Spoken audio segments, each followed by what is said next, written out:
एक आदमी ने एक बहुत ही खूबसूरत लड़की से शादी की। शादी के बाद दोनों की जिंदगी बहुत ही प्यार से गुजर रही थी। वह उसे बहुत चाहता था और उसकी खूबसूरती की हमेशा तारीफ किया करता था।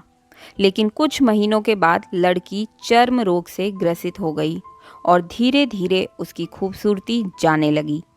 खुद को इस तरह देखकर उसके मन में डर समाने लगा कि यदि वह बदसूरत हो गई तो उसका पति उससे नफरत करने लगेगा और वह उसकी नफरत बर्दाश्त नहीं कर पाएगी। इस बीच एक दिन पति को किसी काम से शहर के बाहर जाना पड़ा। काम खत्म कर जब वह घर वापस लौट रहा था तो उसका एक्सीडेंट हो गया।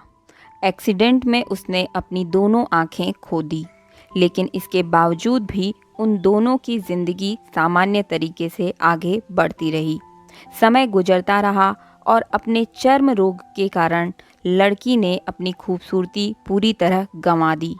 वह बदसूरत हो गई, लेकिन अंधे पति को इस बात के बारे में कुछ भी पता नहीं था। इसलिए इसका उसके खुशहाल वैवाहिक जीवन पर कोई प्रभाव नहीं पड़ा। वह उसे उसी तरह प्यार करता रहा।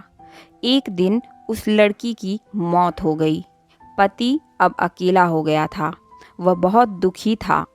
वह उस शहर को छोड़कर जाना चाहता था।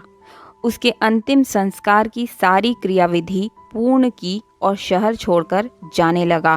तभी एक आदमी ने पीछे से उसे पुकारा और पास आकर कहा, अब तुम बिना सहारे के अकेले कैसे चल पाओगे? इतने सालों तक तुम्हारी पत्नी तुम्हारी मदद किया करती थी।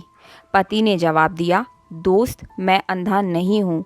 मैं बस अंधा होने का नाटक कर रहा था, क्योंकि यदि मेरी पत्नी को पता चल जाता कि मैं उसकी बदसूरती देख सकता हूँ तो यह उसे उसके रोग से ज़्यादा दर्द देता। इसलिए मैंने इतने साल अंधे होने का दिखावा किया। वह बहुत ही अच्छी पत्नी थी। मैं बस उसे खुश रखना चाहता था। सीख: खुश रहने के लिए हमें भी एक दूसरे की कमियों के प्रति आंखें बंद कर लेनी चाहिए और उन कमियों को नज़रअंदाज कर देना चाहिए।